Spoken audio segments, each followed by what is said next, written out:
مع الله في لألآت النجوم وحبك الغيوم وضوء القمر نحمده ونصلي على رسوله الكريم اما بعد بسم اللہ الرحمن الرحیم۔ معزز سامعین، میں آپ کی خدمت میں حاضر ہوں پروگرام سنہری باتوں کے ساتھ، اور آج کی مجلس میں آپ کے سامنے جنات کی اقسام کو بیان کیا جائے گا اور ان مختلف قسموں کی مختلف صورتوں کو بیان کیا جائے گا کہ جنات کی قسمیں کتنی ہیں اور ان قسموں کی صورتیں کون کون سی ہیں۔ اس چیز کو آج کے پروگرام میں آپ کے سامنے بیان کیا جائے گا۔ ابو قاسم سہیلی رحمۃ اللہ تعالی فرماتے ہیں جنات کی 3 قسمیں ہیں، جیسا کہ حدیث شریف میں آیا ہے۔ ایک قسم سانپوں کی شکل کی ہے، اور ایک قسم کالے کتوں کی شکل کی ہے، اور ایک قسم ہوا کی شکل کی ہے۔ ان کے پر بھی ہوتے ہیں، اور بعض حضرات نے ایک قسم کا اور اضافہ کیا ہے جو چلتی پھرتی رہتی ہے، وہ بھوت کہلاتی ہے۔ اور جن حضرات کی رائے یہ ہے کہ وہ جنات کھاتے پیتے نہیں، ممکن ہے کہ وہ یہی قسم ہو، یعنی جو ہوا کی شکل میں ہوتی ہے۔ ابن ابی دنیا رحمۃ اللہ تعالی نے اپنی کتاب مقاعد الشیاطین میں حضرت ابو درداء رضی اللہ تعالی عنہ کی حدیث ذکر کی ہے۔ وہ فرماتے ہیں کہ حضور صلی اللہ علیہ وسلم نے فرمایا اللہ تعالی نے جنات 3 قسم کے پیدا کیے ہیں۔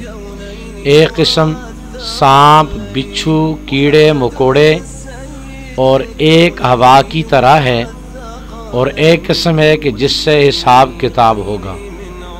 اور اسی طرح انسانوں کی بھی 3 قسمیں ہیں۔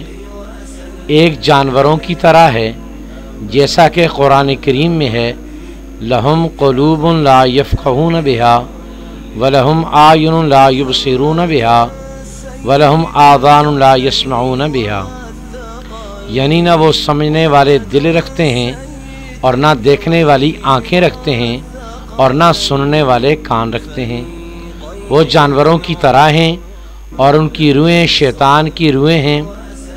اور ایک اور قسم وہ ہے کہ جن کے جسم بنی آدم کی طرح ہیں، اور ان کی روحیں شیاطین کی روحیں ہیں۔ اور ایک قسم اللہ کے نیک بندے ہیں جو اللہ کے عرش کے سائے کے نیچے ہوں گے۔ ابو بکر خرائطی رحمہ اللہ نے اپنی کتاب میں لکھا ہے کہ حضرت ابو ثعلبہ کی روایت ذکر کی ہے۔ وہ فرماتے ہیں کہ رسول اللہ صلی اللہ علیہ وسلم نے فرمایا جنات 3 قسم کے ہیں۔ ایک قسم پروں والی ہے جو ہوا میں اڑتے ہیں، اور ایک قسم سانپ بچھوؤں کی شکل میں ہے، اور ایک قسم چلتی پھرتی رہتی ہے۔ علامہ زمخشری فرماتے ہیں ہم کو جنات کے بارے میں ایسی خبریں ملی ہیں جن کو سن کر تعجب ہوتا ہے۔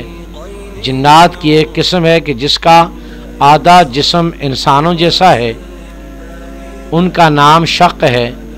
وہ صرف مسافروں کو پریشان کرتے ہیں اور بعض مرتبہ مار بھی دیتے ہیں۔ جنات بھی اللہ کی مخلوقات میں سے ایک مخلوق ہے۔ اس کے اندر شریر بھی ہیں اور شریف بھی ہیں، لیکن شریر جنات سے بچنے کے لیے اللہ کے پیارے نبی محمد رسول اللہ صلی اللہ علیہ وسلم نے جو ہمیں اعمال بتائے ہیں، موقع محل کی جو دعائیں بتائی ہیں، ان میں اللہ رب العزت کی ذات نے اتنی طاقت رکھی ہے کہ انسان ان دعاؤں کے ذریعے شریر جنات کے شر سے بھی بچ سکتا ہے، اور شریر انسانوں کے شر سے بھی بچ سکتا ہے۔ اس لیے میری تمام دوستوں کی خدمت میں گزارش ہے کہ جنات کے شر سے بچنے کے لیے دعاؤں کا اہتمام کیجیے۔ اللہ رب العزت کی ذات ہم سب کی دنیا اور آخرت میں ہر ایک شر سے حفاظت فرمائے۔ السلام علیکم ورحمۃ اللہ وبرکاتہ۔